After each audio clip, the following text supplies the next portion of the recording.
Admit card लाओ।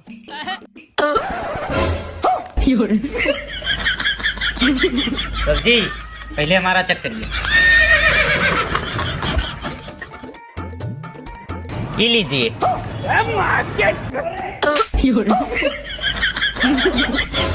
रुको बेटा, तुमको तो बाद में देखते हैं। चलो बे, तुम लोग अपना चेक कराओ। चल बे, अब नीचे आ, तेरा नंबर है। हट साला, क्या हो गया है ना तुमको? ऐसा कैसे खास कूद रहा है? अरे सर जी हमको खांसी का बीमारी हो गया है। बीमारी हो गया है? ला एडमिट कार्ड दिखा।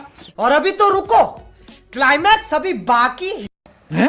पासबुक साले तू, चेकबुक, गैस बुक, अबे साले एक्सरे। कौन है?